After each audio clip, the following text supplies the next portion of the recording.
Hey, what's up, everybody? Anthony Sevens back again for another movie review. Be it that we're nearing the holiday season, I know here in my household, we've already started watching some holiday classics. And today we're going to be reviewing a movie that came out in 2019 called Last Christmas. Let's rock and roll. Ignition sequence starts. 6,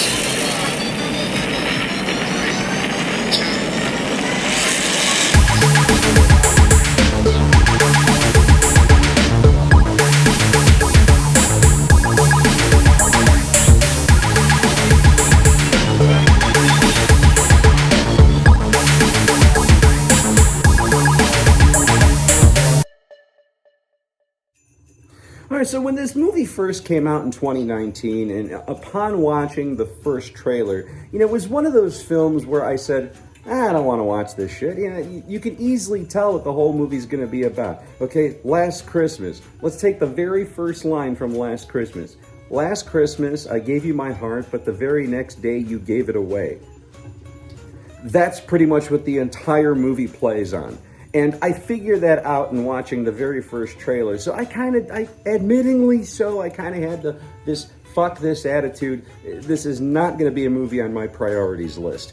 And now 2 years later, a friend of mine, we were talking about George Michael, because George Michael's one of my favorite vocalists and musicians just since the 80s and through the 90s. I followed his career, I have all of his albums type of thing, and my friend was like, well, if you like George Michael that much, you might as well watch it. Have you seen the movie Last Christmas? And I'm like, no, I know what it is, but I didn't have any interest in it. I'm like, what does George Michael have to do with it, aside from the title of the film? She's like, the movie is riddled with his music. And I said, wow, like, I did not fucking know that. I'm like, I'll have to check it out if it comes around. And sure enough, 2021, 2 years after the film was released, I decided to check it out. And yeah, the movie is completely riddled with George Michael music, from his Wham days, as well as his first two solo albums, Faith and Listen Without Prejudice Volume 1.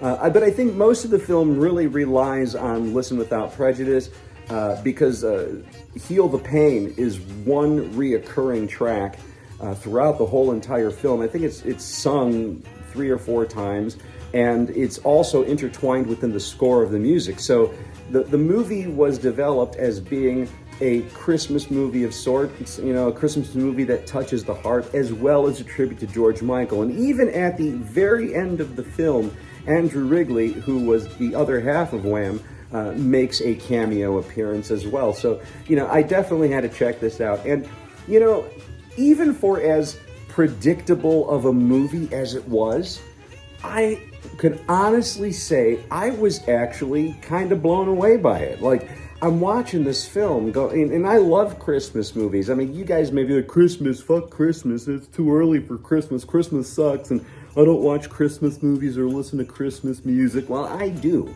And being a fan of Christmas movies, this really, truly, wholeheartedly was your typical balls-to-bone Christmas flick.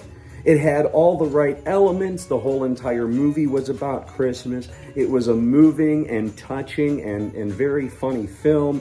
Emilia Clarke did amazing in it, as well as all of the supporting cast.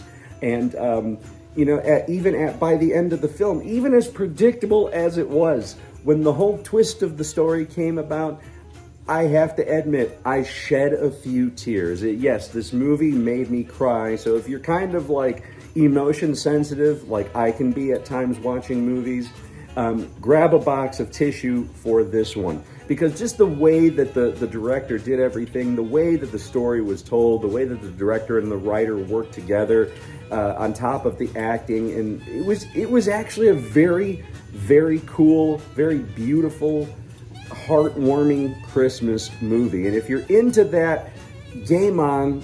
I would highly, highly recommend this film. However, it's definitely not a film that I would personally watch throughout, constantly throughout an entire year. It really is specifically a holiday movie. But by the time the credits were rolling, I said, this is definitely going to be a movie that I'm going to add to my roster of flicks that I watch around the holidays every year. So on that note, I'm giving Last Christmas a solid 8 out of 10 because it was really beautifully done. It was like a combination of It's a Wonderful Life meets Return to Me. And if you enjoy both of those films, I really think that you're going to enjoy Last Christmas. But yeah, that's all I got for you today, folks. 2019's Last Christmas starring Emilia Clarke.